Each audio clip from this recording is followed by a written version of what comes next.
This year, Carlos Alcaraz has been really active. Having won the Wimbledon French Open, he has been almost unbeatable this summer. The stage was set for him to continue his dominance at the Olympics, where he had a chance to become the sport's youngest singles gold champion and the first Spaniard to win gold since Rafa. For Spanish tennis, it would have been a historic occasion. However, after reaching the Olympic final match undefeated, he was unable to overcome Novak Djokovic. This was a significant opportunity lost that the 21-year-old may remember for some time. Welcome to Tennis Flicks, a channel dedicated to the latest and greatest in the tennis world. You will be captivated by today's amazing video, Carlos Alcaraz Paris Olympic Run. Let's get started. The Olympics. Over the years, Spain has produced many outstanding athletes, including Rafael Nadal, one of the greatest of all time. Despite this, Spain has only had limited success at the Olympics. Rafael is actually the only Spaniard in tennis history to have won a gold medal. He did it both in singles and doubles. Since 2000, only Rafael and Pablo Carreño Busta have won singles medals for Spain. In 2024, would Carlos continue that legacy? Time would decide it. Without a doubt, Carlos was very confident going to the Olympics. He'd already won 2 majors this summer and was looking for another huge win. However, this one may mean just a little more. Being a Spanish representative has always made Alcaraz very proud, and to him, playing in the Olympics is surely one of the highest honors. Carlos, who had a decent draw and a 15-1 record this summer, was ready to make some noise in Paris again. He would surpass Rafael Nadal by becoming the youngest Olympic gold medalist ever to win the title on the first attempt. Nadal and Alcaraz. Before we get into his singles run, let's speak about Nadal and Alcaraz. Even though they were eliminated before reaching the gold rounds, their passion and energy demonstrated the exciting experience doubles can be. Imagine if these two went on tour together on a regular basis. Actually, what might have happened? Singles. Alright, let's return to the singles. So, Alcaraz had to contend with Hadi Habib in the opening round. Alcaraz was simply too hard for the world number 274 to keep up with. Carlos saved all 4 break points he faced while breaking Habib 4 times. Finally, Alcaraz won easily, 6-3, 6-1. Talon Griekspoor, a player with a considerably higher ranking, was the opponent in his second round. Carlos effortlessly got through the first set. However, the second set was far more competitive, with Griekspoor considerably increasing his victory count and first serve percentage. But Alcaraz increased his aggressiveness even further in the second set tiebreak, forcing some mistakes from the Dutch player. In the tiebreak, he only misplayed 1 first serve, which turned out to be the difference. Next up, the last 16. Despite being prohibited from participating for his nation in the Olympics, Roman Safiullin managed to eliminate 2 of the top 50 players in the competition.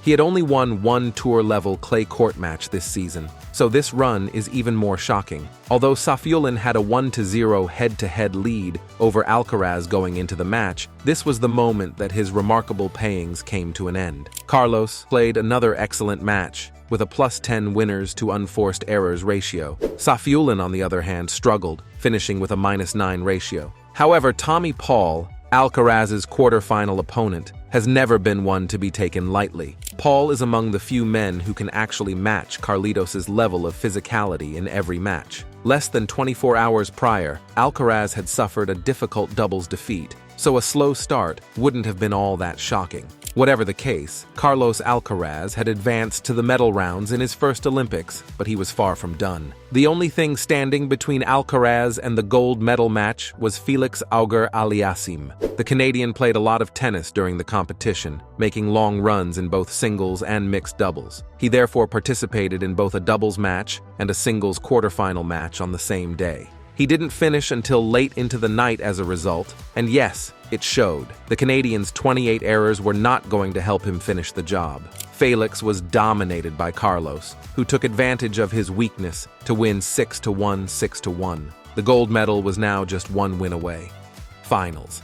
Neither guy was unstoppable on the path to the final and they were both playing excellent tennis. The opening set alone went back and forth for more than 90 minutes. In the first set tiebreak, it was even until 3-all when the Serbian rattled off 4 straight points to take the opener. Currently, a second tiebreak was unavoidable because the second set was exactly as tight as the first. Novak got the mini break right away, gave it up, and then swiftly recovered it. Finally, Djokovic sent Carlos home with silver and won the gold with a winning forehand. Why then Alcaraz was unable to complete the task in the end? Let's examine the encounter more closely to determine what was different from his other rounds.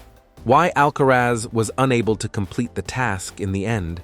We frequently forget that Carlos Alcaraz is just 21 years old. He has already shown such elegance on the largest stages available in the sport. Winning your first 4 Grand Slam finals requires a high level of mental toughness. Carlos is especially motivated in competitions such as this one because of his great Spanish pride. However, such motivation also can come with additional pressure. During his post-match press conference, he acknowledged that he was honestly affected by the pressure of representing his country. He described the pressure as being beyond anything he had ever experienced. Even in a Grand Slam final, pressure is a privilege, as the legendary Billie Jean King once said, and this match couldn't be a perfect example of how accurate that statement is. Following a defeat, Carlos expressed maybe the most unpleasant emotions we've ever seen in him, saying things like, "I felt that I let the Spanish people down." Now, let's put the match's mental aspect aside and examine the numbers that really mattered. One of Djokovic's strengths is his ability to restrict his unforced errors in order to put more pressure on his opponent. And as we witnessed in the match, this often leads to errors by the other player in key moments. Carlos made an unforced backhand error following Novak's amazing forehand return winner at 3-all in the opening set tiebreak. The unforced mistake count increased for both players in the second set, which was equally as tight as the first. For Alcaraz, the second set tiebreak went even worse than the first. In the tiebreak, the Spaniard committed 3 unforced errors, 2 of which occurred in the last 3 points.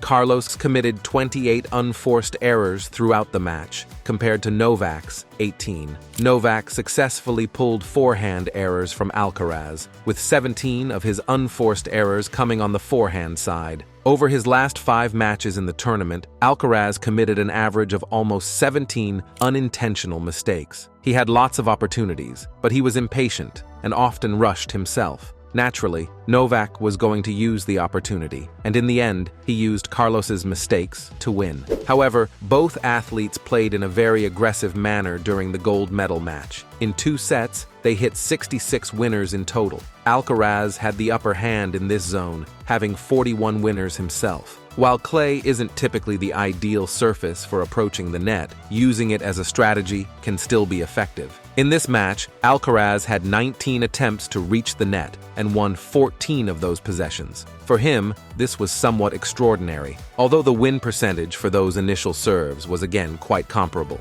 The breakpoint conversion statistic is what really gets people talking. In the first set, there were 14 breakpoints in total. Alcaraz faced 6, while Djokovic faced 8. Each of the 2 guys saved all of them. In the second set, Alcaraz faced just 1 breakpoint, which he managed to save as well. Before the match, Carlos had a breakpoint conversion rate of roughly 45% in this tournament. This was unquestionably different from their previous matchup in the Wimbledon final. Carlos broke Novak 5 times and was only broken once. However, Novak has made the necessary tactical modifications to escape the same fate this time. Today's video has come to an end. We looked at Carlos Alcaraz's Paris Olympic run. We sincerely hope you found enjoyment in gaining insights into the strong, competitive spirit of Carlos Alcaraz. For more intriguing content, don't forget to comment on your favorite part of our video and why, like, subscribe, and click the notification bell. Until then, we look forward to seeing you in our next video. If you have a video idea for our channel, please comment and our team will respond immediately.